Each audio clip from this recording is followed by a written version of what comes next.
Good evening, everyone, and thank you for watching a special Barry Beat tonight. Super excited to get Mr. Steve, the one, the only, Steve Mackenzie in the studio. Good evening, Steve. Good evening, Michael. How are you doing tonight? I'm doing pretty good. Good. Glad to be here. Nice. Want to let folks know that Raylene is still a little under the weather, so she's not here with us tonight. But we felt it was really important to have a show, and more importantly, to get Steve down here and to, we're going to drill him for information about, how his retirement's going and everything else. But we're also going to talk about the reason why he's down here, which is to give us some information about the deal that BADC is doing, or the campaign to raise funds to finally get the building out of the hands of some individuals, the old JJ Newberrys building. But before we do that, so Steve, how's retirement going? I enjoy it. I enjoy the flexibility of being able to do things when you want, the absence of a daily routine, a daily schedule. Certainly, it's a lot less pressure packed, and I'm really enjoying it. I really am, and actually trying to stay busy civically in a number of different ways. Yeah, I know I've tried multiple times to get you to run for school board, city council, committees. I've only been able to successfully to get you on the transportation advisory committee. Yeah, other stuff, been there, done that. Yeah, so that's one thing, and that's the most I guess I'm going to get. For folks that don't know who Steve is, I'm surprised. Steve has been in Barre. How long have you lived in Barre for, Steve? All my life, born and brought up here, 76 years. You lived on College Street? It's College Street now. It used to be Richardson Street when I grew up there. Richardson Street. Yes. Wow. Yeah. Good evening, Glenn. So when you've been 9/11 here. came in, it changed. Huh? When 9/11 addressing came in, it changed. Oh, okay, yep, because you wouldn't want to mix it with Richardson Road. Correct. Yep. Same thing that happened to Prospect Ave, which became Oliver Street. I think there are probably a dozen I think it was streets Oliver around Street. that changed the name. Yeah. So you've been here all your life. You have been a school board member, right? You've been on city council. Right. You've been the city manager for 12 years. 12 years. Yep. 12 years. And am I missing something? Because you've also been a bunch of civic committees. Yeah, currently I'm in. I've been in Barre Kiwanis for 40 some odd years. Currently, I'm president of the Kiwanis Club. In years past, I've participated in. When Mike Welch was city manager, I'm not even sure if you remember Mike Welch or not. I do not. But he had a pretty long tenure.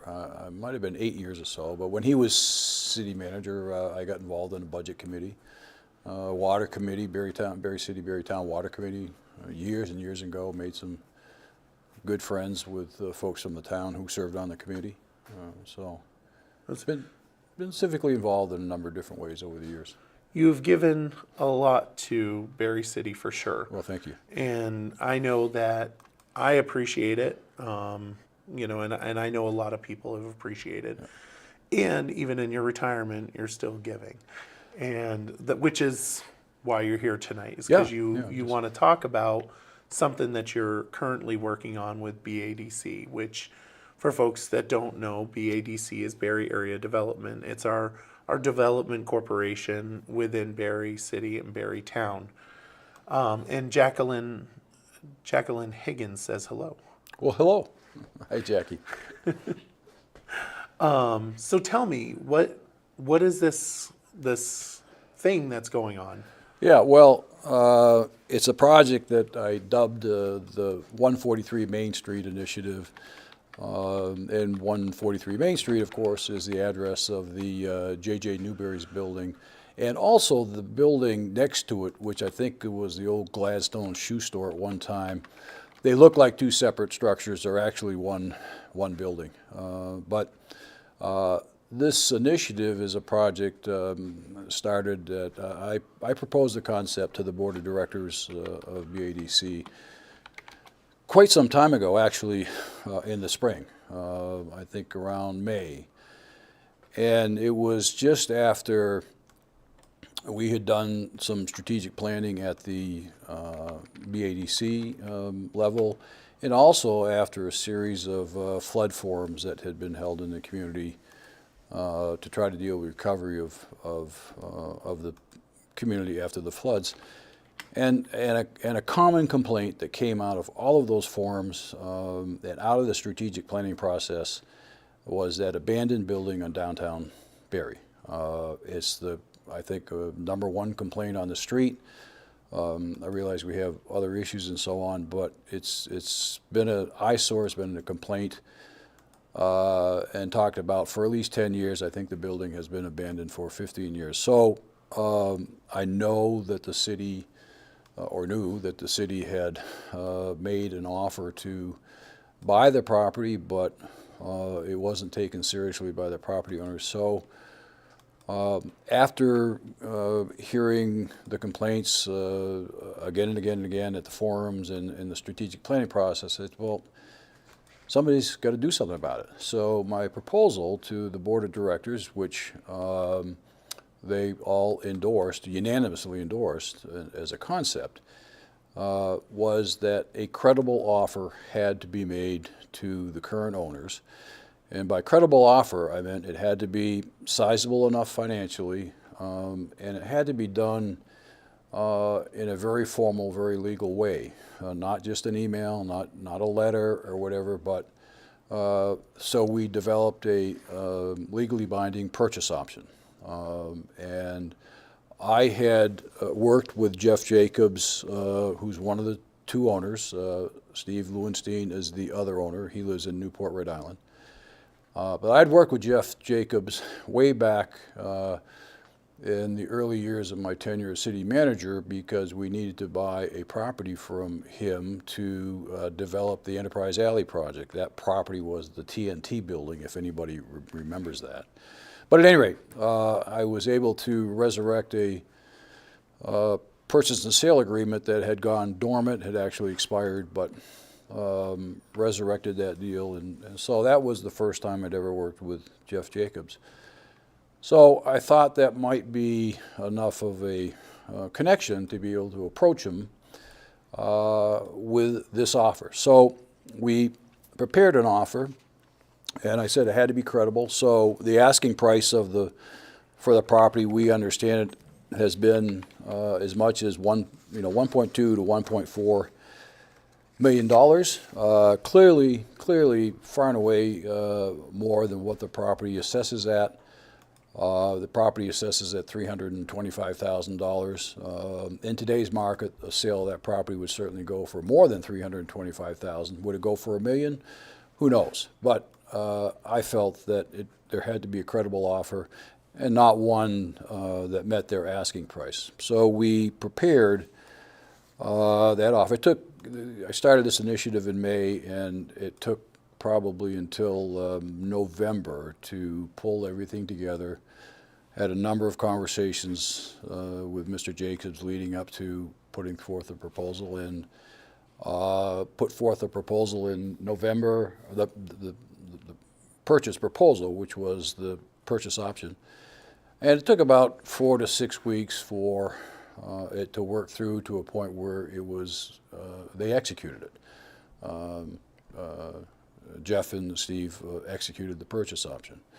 Now, the terms of the purchase option are that we have 6 months to raise the balance, raise the amount of money we need. Now, the purchase price is $1 million, I'm sorry, and but we need more than that in order to deal with closing and carrying of the property.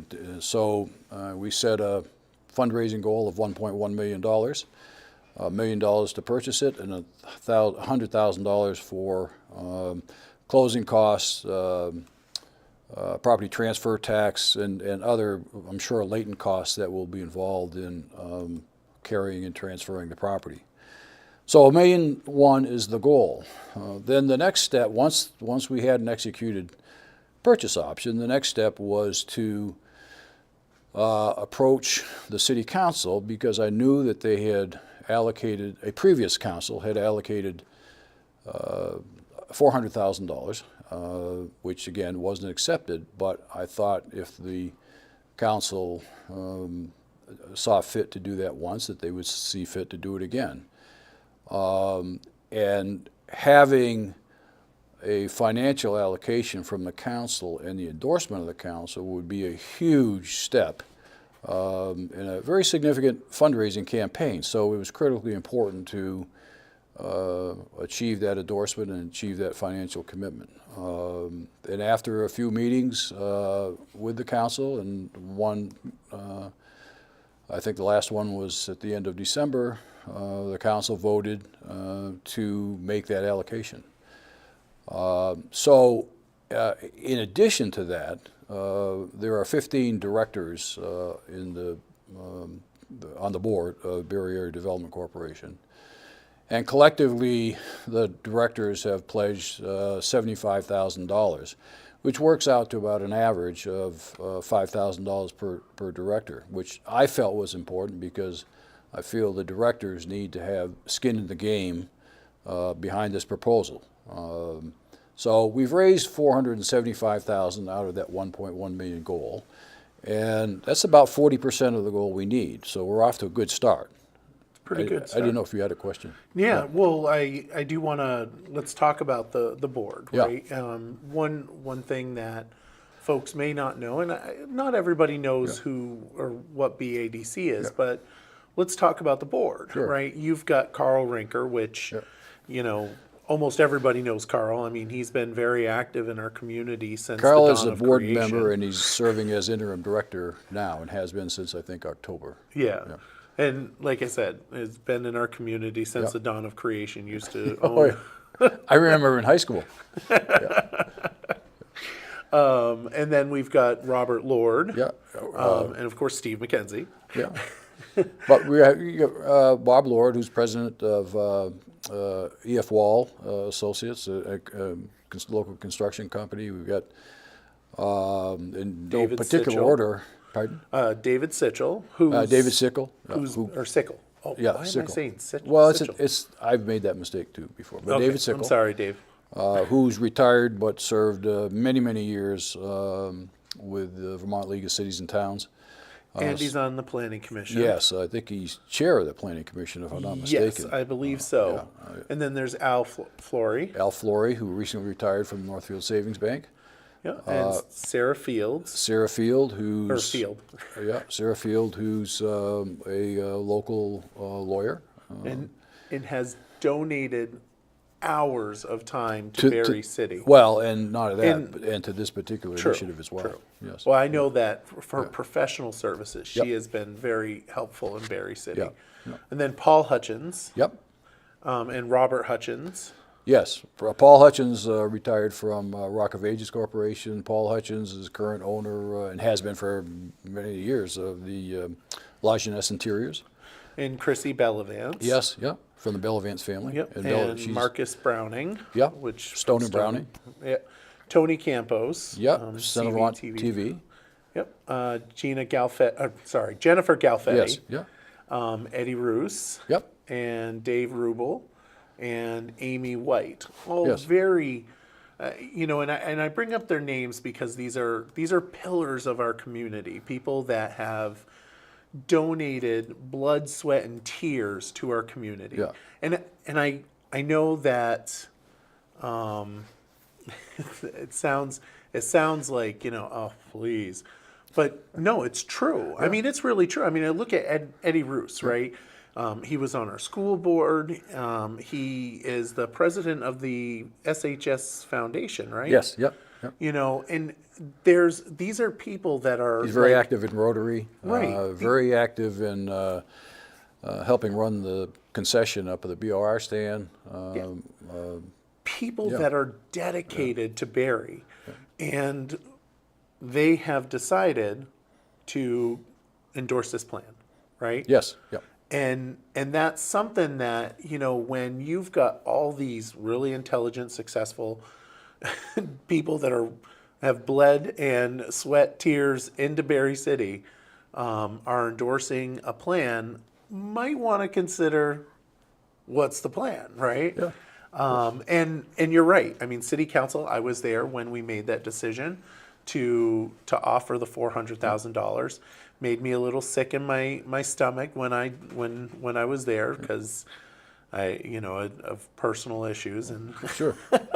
but it's for the betterment of Barre. Well, And let me speak to that too, if I can. Sure, I don't mean to absolutely. interrupt, but this isn't some unique initiative that all of a sudden pulled a rabbit out of my hat. The precedent has been set for doing something like this in other Vermont communities. And the one I think of in particular is the city of St. Albans, and the city manager, who's been city manager for a long time, Dominic Cloud, faced a similar situation in St. Albans. And if anybody has been to St. Albans recently and went to St. Albans 10 years ago, you're going to see a transformation of a community that was really sort of riding the bottom of the barrel, if you will, to a very vibrant, very attractive, very vital, or a community with vitality today. And Dominic helped lead that initiative, and one of the things he said is they dealt with a problematic property. Owner didn't want to sell, was asking way too much money for it, but he said that what you have to do is you have to just overlook that the price that's being asked is not reasonable, but you just got to pay the price and acquire the property. Absent getting control of the property, it will stay in its current shape for who knows how long. And let me just share what it currently looks like, Yeah. folks. This is a picture of it, and it's looked like this for how many years? Since Well, 2010, I would say it think. looked like that for probably at least 10, if not longer. I mean, Yeah. the last business in there was what, Dollar General? It was Not Dollar General. No, But it's been spotty. Family Dollar, I think, Yeah, was the last one. it's been spotty. It's been spotty even before that. Yes. We haven't had an anchor store in there since JJ Newberrys, Yeah. and JJ Newberrys was a beautiful building at the time. Any of us who've been around the city for a while, I just remember it, and Yeah. it was part of the core vital downtown. Yeah. So, again, this initiative is not some corny idea that Steve Mackenzie developed. And I think the same thing has been done in other communities, Bennington, and so on, where there were key downtown properties that were not contributing to the community, and in fact may have been an anchor on the community. And efforts were made to acquire that property. And that, frankly, if the principal objective of this initiative is to get control of the property. BADC is not going to develop it. What we are serving as a catalyst to get control of this property. Nobody else. There have been no other successful initiatives frankly, the only other initiative I know of, the current mayor had tried to acquire the property when he had his major redevelopment proposal, gosh, I don't know how many years ago, half a dozen years ago, for various reasons that didn't move forward, reasons beyond the mayor's control. Well, yeah, city the council. the It city was city coun- council. ci- I mean, I was there. It was city council. Well, that I mean, I don't botched want that one. to. My point is that there haven't been, very limited efforts to try to do something with the property. They haven't been successful.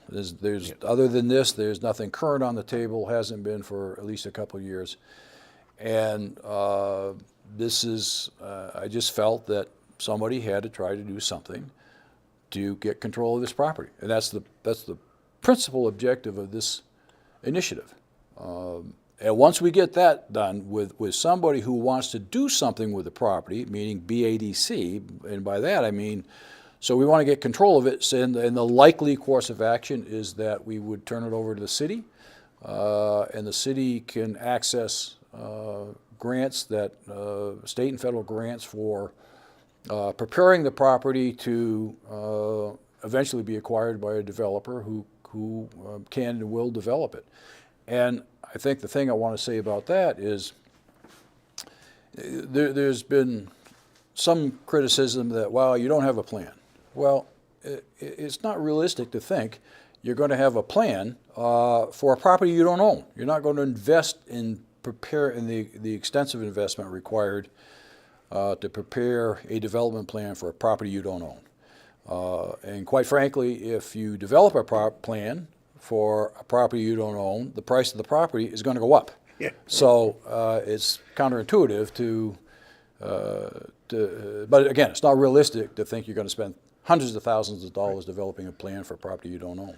And it makes me think of the one thing that I absolutely love as a city councilor that I was a city council during the Barre City Place initiative and how that worked. We had acquired the property. Yeah, I can speak to that if you'd like me to. Absolutely. For folks that don't know, it's the big beautiful building right next to the City Place. Yes. So the vision for developing this property is identical to the process that was used to develop the City Place property. I don't know how many years ago, I was manager 12 plus 2.5, probably 16 or 18 years ago, the city applied for a neighborhood stabilization program grant, an NSP grant. They got $800,000. Half of that went to redevelop a property on Laurel Street. The other half was used to acquire the old Whalen's drugstore, Brooks drugstore. Right next to it was Coins and Hobbies, and then next to that was a vacant lot, which used to be the old Blue Moon Diner for a lot of old timers who will remember that. But the first step was to acquire the property, which was done through the acquisition of a grant from the federal government. In this case, the $400,000 from the city is actually pass-through funds from another federal grant called ARPA, the American Reconstruction. I forget what the acronym is, but those are also federal funds that came to the city in a way similar to, not exactly identical to, but similar to what was done with the City Place property. The property was acquired. Ultimately, funds were found to raise the property, level it, and it sat in a vacant condition for, I can't remember, I'm going to say 3 to 5, 4 to 6 years.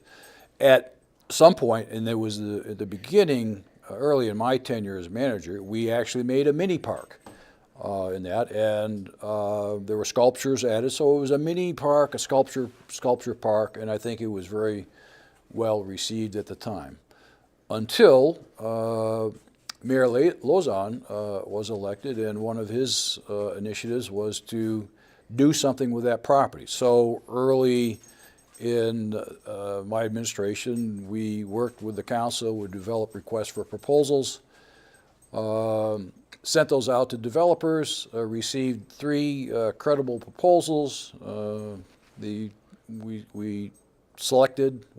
staff and the council selected that proposal put forward by New Construction out of Burlington, and ultimately City Place rose there. Yeah. So it's the same process that we're following here. So I do want to state, though, I mean, it wasn't just City Place, right? Because of that process, we got City Place, and bonus, we got the old Lash building taken care of. Well, yes. I mean, you gotta add that in there. Well, yeah. I mean, one of the Blanchard block. Serious contenders for,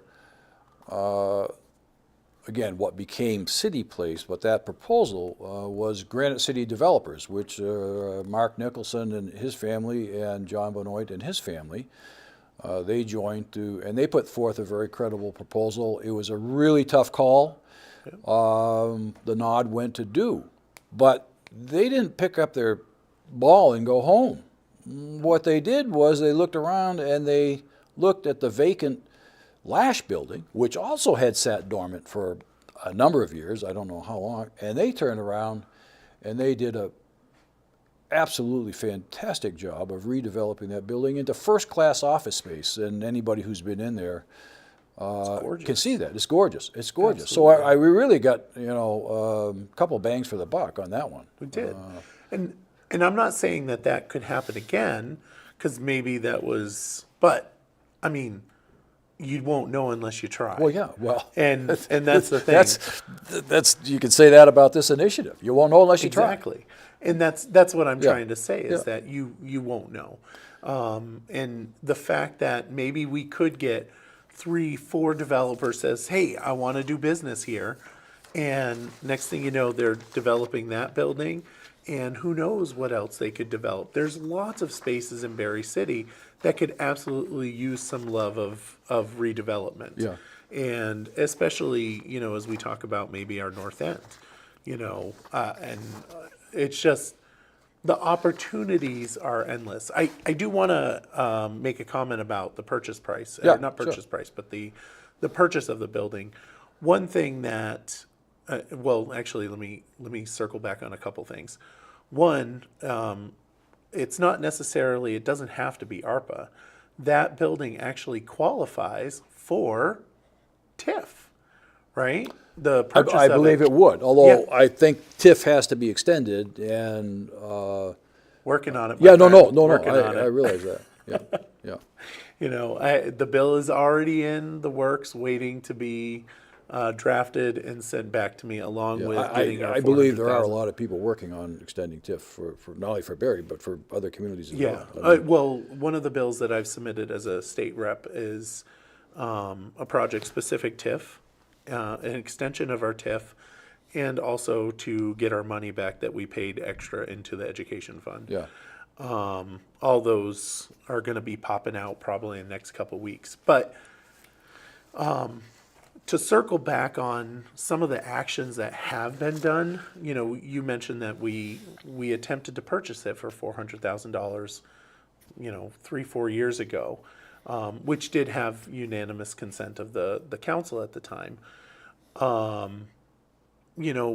We have looked into. I think you said it at the meeting. We can't do eminent domain. The state of Vermont does not allow that to happen.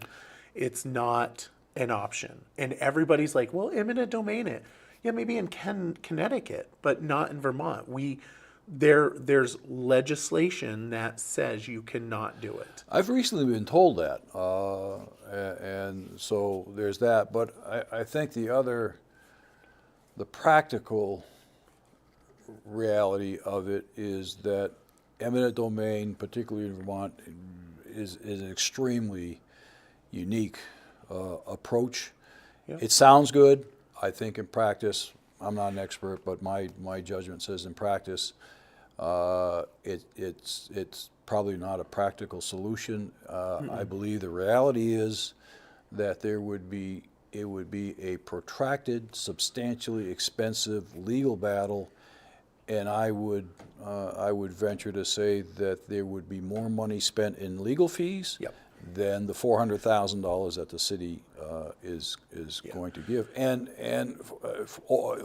with how much time lost and nothing productive happening. Yeah, and I definitely want to follow up on that because you're 100% accurate about the litigiousness of that situation. Yep. And yes, there will be significant lawsuits, and we would spend thousands and thousands of dollars in attorney fees. I truly believe it will be far exceed the $400,000. Oh, absolutely. I mean, all you have to do is just look at previous cases where things have been litigated. So that's out the window, right? That's not going to happen. It doesn't appear to be a practical course of Yeah, action. and the other thing that people talk about is, well, let's fine them to pass an ordinance to, to do something, right? But you cannot make legislation to punish an individual. You can't do it. It's illegal. And You can't legislate responsibility. well, you're right, you can't. But you can't, to pass an ordinance that's specifically designed for one building, you can't do that. Well, exactly, And, that and too, we would yes, end up in court again. Yeah, And the fact is that every time we have passed an ordinance to try to raise the standards in Barre City, the individuals that own it have met those standards. And I know that I saw on Front Porch Forum, they said, well, what about this Pennsylvania law? And I went to that Pennsylvania law and I said we would be in the same position that we're in now, because it had to meet 3 criteria, and the Pennsylvania law did not allow for taking over of the property. Yep. It just, there's no simple, easy way to fix this except for purchasing it. Yep. And the fact that, the city is only going to pay the $400,000, which is what we had already said we would pay for, that's a pretty damn good deal. And I can certainly say that, that obviously wouldn't be the case if it weren't for your work on BADC. Well, I mean, you can look at it another way. I mean, the return for a $400,000 investment by the city would be $600,000 plus. I mean, that's a 150% return on investment. Right. I mean, that's Well, not bad. you know what? Here we go. Do you know, we talk about City Place. Do you know how much money we take in for taxes? I don't know. You got the answer to that question? It's like $290,000. I mean, That's annual. That's like 40 that goes to education, and the other half goes to Barre City. And that's part of our TIF, so it actually goes into paying off the work that was done on Enterprise Alley. Yeah. There's consequences to decisions that, are a little out of our comfort zone.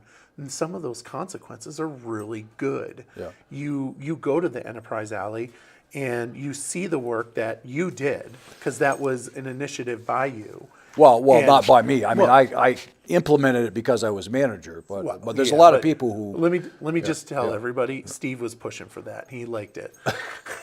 and the benefit in things that don't really get a lot of publicity is what's happening to that property right now, the Enterprise Alley. We've got a program in there where it's taking out all the crap out of the. Yes. There's That was a over $3 million redevelopment and remediation program. It really killed 2 birds with 1 stone. It ultimately accomplished the redevelopment, but it was a brownfield site that was targeted by the state of Vermont that had to be cleaned. The dry cleaning spoils had to be cleaned up. Fully a half of that $3.2 million was dedicated to the remediation and the installation of a long-term treatment system, which is the white building that sits there at Enterprise Alley. I think there has been substantial remediation. It hasn't gotten to the point where the state was ready to sign off yet, but it's made a substantial improvement in that area. So basically, let's just say, not only did we get the great deal of City Place and Blanchard Block, and we also fixed the brownfields for City Place as well. Yes. But we are now also fixing the brownfields over there as well. Yep. And as part of this project, more than likely, if the city were to, or if BADC was able to purchase it, work with a developer, the city then could take it over, similar to what happened with City Place, get those grants for the brownfields there. Yeah, there'll be remediation involved in the site. Yeah. And I've already had some initial coordination with the state of Vermont. We'll probably apply for umbrella protection, liability protection, and pave the way for the ultimate remediation of that site. Yeah. It's all good things. Yeah. All good things. And I'm sorry, I know you got a presentation there, so Well, no. I'll let you- I'm just using it for crib notes. I think okay. we're covering a lot of the territory. I guess I know I spoke to the director donations in the past. I guess what I wanted to make very clear about that is that the pledges by the directors are donations. They're not investments. There's no return on their investment. They're not going to get the money back. They are truly donations. And at some point, we maybe speak about the donation part of the process. But because BADC is recently converted to a 501c3 nonprofit organization, any donations made to this campaign are tax deductible. Now, that may not benefit everybody because it depends obviously on what tax bracket you are, but they are tax deductible. Nice. That must have been, that was I remember you guys moving down that route. That certainly is really good for BADC. Yeah. Some other points that I wanted to make. Sorry, took you off the. No. I'm very excited about this project. And Well, I am too. I am too. Some people say we go to raise $600,000. You know, how are you going to do that? That's an awful lot of money. I truly believe that this abandoned property is such a issue for most everybody in the city that I think, and I guess I'm hoping, that they will respond to this initiative. There's no doubt in my mind there is the financial capacity with the city of Barre to raise $600,000. Now, whether it happens or not, we're going to find out. But this is an initiative that's intended to provide a way to try to deal with this property, and we'll see if the community responds. Hopefully the community responds. If they don't, well, okay, then somebody else has got to find another way to do it. Right. And one thing that, folks I feel like it's kind of lost on folks is that there's no money that's been put out the door on this yet, right? Except for the board of directors who have all donated money. Yeah, BADC has, as part of the purchase option, it's not a big deal, but BADC has put forth a very common fee, option fee. Right. So we have paid $5,000 for the right to have this purchase option for 6 months. Now, if we buy the property, that $5,000 goes towards the purchase price. If we're not successful in buying the property, then that fee is forfeited. But that's a standard Right. practice with purchase options. Right. So. Yeah, but the city hasn't given any money yet. No. The city. I'm glad you raised that point. There's no risk. Frankly, there's no risk to the city. There's no risk to the Barre Area Development Corporation. There's no risk to potential donors. First of all, we won't ask for the transfer of the city money until we know we will be successful. It'll probably be 30 days before. It'd probably be 30 days before the closing. Where our deadline for raising this funding is June 1st, give or take a couple of days. June 1st is an easy reference date. But the city has not transferred any money yet and won't be asked to do so until we get close to the finish line and we know that the fundraising will be successful. And again, if while donations are being made running up to June 1st, if the fundraising isn't successful, all donations will be returned to the donors. So there's no risk for anybody. I think some other points I wanted to make. Currently, that site generates about just under $13,000 in taxes. If you put up any kind of building there, it's probably going to be at least $10 million. I think City Place was $18 million. If it was a $10 million building, you'd probably receive, at least today's current tax rate, about $150,000 in taxes. That's more than a tenfold return on taxes. There are some other questions or concerns about this proposal. I guess I'd clarify that there's no tax stabilization involved in this fundraising initiative. There's no local tax dollars involved. Again, from the city's standpoint, these are funds that have either come from a grant or might come from the recent COSI bequest. They are not local tax dollars, and I think that's important to stress. I know there was another point I wanted to make. Well, look at that. Leah's like being friends with Yes. And there's no, even as with the City Place, there was no loss of taxes on the property. The taxes generated were always equal to or greater than the taxes that the city had when the property was vacant. So there's no loss of taxes on the property, no tax stabilization, and no tax exemption that's being requested by BADC or whatever. As long as BADC owns the property, we will pay the property taxes. A couple other points in no particular order. This initiative fully complies with the 2023 strategic plan adopted by the City Council. And one part of that city plan focuses on the redevelopment of downtown. If you read the city plan, I think it's the first goal is for focusing on redeveloping underutilized properties on Main Street. Clearly, this fits that case.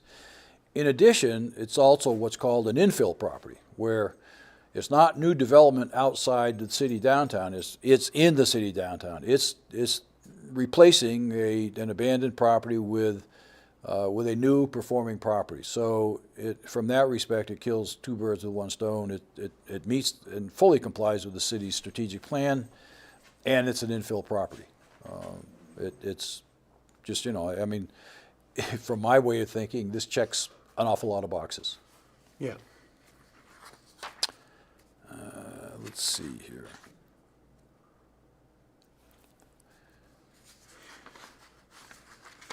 Oh, so what could be done with the site? I guess that's an important question. Well, we're not in a position to say, well, this is exactly what's going to be done with the site. But the process will determine what's going to be done with the site, just as the process determined what's going to be done with City Place. What we envision, or some of us envision, is that it would likely be a multi-story building. There would be retail commercial on the first floor because that's what's required by Barre City Ordinance. And this could be a 3 to 5 story building. We have had some renderings developed and they'll be on public display next week of a 3-story version, a 5-story version. It most likely what would come out of this is housing on the upper stories, whether it's 3 stories or 4 stories, most likely be housing. it's unlikely that more office space would be developed because in the current market there's a glut of vacant office space. Would I like to see a hotel there? Possibly, but I'm not sure that the demographics of Barre City support a hotel. But who knows? I guess my feeling is the possibilities are numerous, and they're going to depend on a developer undertaking that risk to develop a project that they think they can perform, just like City Place. Yeah. And so we have some renderings that we'll make available next week. We've, as you probably know, we had intended to have a press briefing, public launch of the fundraising campaign yesterday, but City Hall was closed due to some chemical odors coming out of the basement. So it's been rescheduled for next Wednesday, 10 o'clock, City Hall. We'll have a press briefing. We'll have additional information. We've prepared what's called a case statement. We have retained a professional fundraising consultant who, from my limited perspective, is excellent at what she does, but she's been working with us now for, I think, 3 weeks or more, helping to develop the fundraising campaign. And with the public launch, we will be off and running. So here's the terrible question I'm going to ask you. Sure. Can we get those pictures before the press does? Yeah. Right now they're on 24 by putting you on the spot 24 by. Well, I'm happy to get them out there as soon as we can. Right now they're on 24 by 36-inch boards, but I've got some. No. I can forward to you. I can forward them to you. We got digital. Yeah, I can tell you that Barre Beat and 802 Scoop would love to have those pictures to post them. We obviously don't want to cut you guys off, so you can certainly release them first. Yeah. But we would absolutely love a copy of them. Yeah, sure. I'd be happy to. I mean, the more avenues for getting out information about the project, the better. Yeah. So I'm all for it. So we do have a question here. Sure. One, Mariah, I'm not sure what you're referring to. If you're referring, it has not sold yet. There's a purchase. There's an options. Yes. To buy. So We BADC has the ability to buy it. Yeah, we have a legally binding document with the owners that says we have the right to purchase that property if we raise the money. Right. In theory, nobody else could. The irony is, in theory, nobody else could legally come in and buy the property out from under us. On the other hand, I'd be the happiest guy in the city if somebody came in and bought the property out from under us. So, but this purchase option, which is in a general sense a very routine document, formalizes the commitment of the owners to BADC and BADC to the owners that we want to make this happen. And Kathy Chartier asks, what about being in the flood zone and the infrastructure plans to help prevent future flood damage? Very good question. And I have checked into that. There's a flood elevation certificate for the building, which is just about at the level where the building is now. The building would have to be raised a foot, and I'll have to check myself on this, but my recollection is from the research I've done that in order to be out of the floodplain, it would have to be raised a foot, which is absolutely no problem. In fact, the architectural renderings that have been done, the renderings are from a far enough perspective that you can't appreciate some of the detail, but in my conversations with the architect, that question came up, and in their sketches, they've made, I shouldn't say sketches, they're exhibits, they've made provision for what that would be, and there would literally be at least in their sketch, in their concept, there would be an alleyway similar to what's in front of the Walgreens, Lenny's shopping center. You have that long corridor. Yep. Well, it would be similar, but in the case of 143 Main Street, it would just be raised a foot. So And just to follow up on that, the City Place was a building that was not flooded, because they had built to those parameters. yes, absolutely. Yeah. And that's one of the benefits of having new development now, is that they take into consideration the fact that Barre City is within a floodplain. In our flood maps, they all so when businesses do work, it's all above. If folks stop to think about it, I'm going to broadly say any buildings built in the city in the last 10 years have not flooded in the recent floods. That's City Place, Key Bank, Jiffy Mart, the other bank on the Community Bank, Community National Bank. Any of those recent meaning 10 years, have been built to floodplain standards and haven't flooded. They didn't suffer any damage. The courthouse didn't flood, did it? No, but the courthouse is elevated. That's elevated. I think, well, frankly, that's certainly built more than 10 years ago, but somebody had the foresight to make sure it was high enough. Yeah, that's well above the. Yeah, it's definitely a benefit to make sure that we're more flood resilient. Yeah, I don't think it flooded for some reason. I was thinking they might have had some internal basement damage, but I'm not sure. I can't be sure of that. I can't be sure of that. The courthouse? Yeah.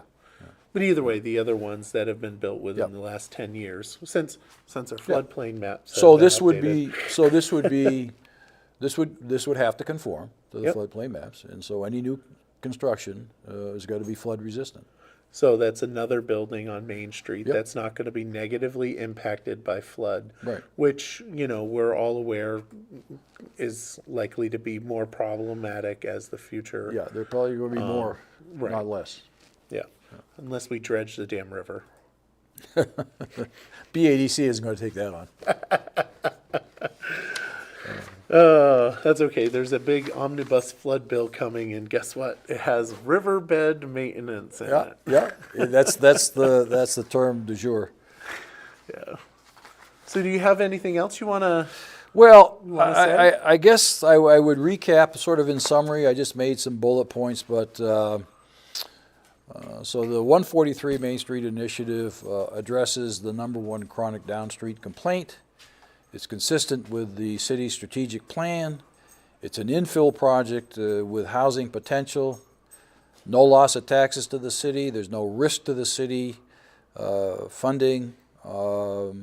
It's has a potential for 10 or 15 fold increase in property taxes.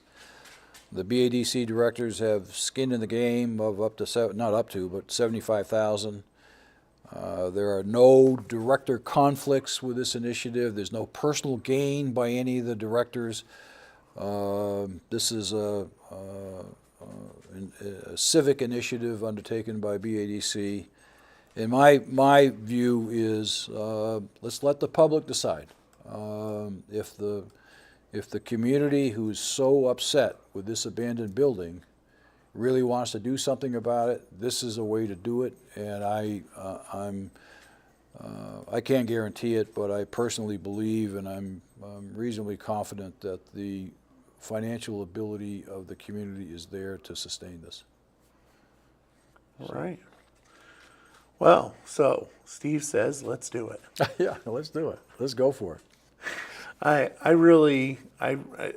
Bergeron's listening. Oh, hey, Jeff. Hi, Jeff.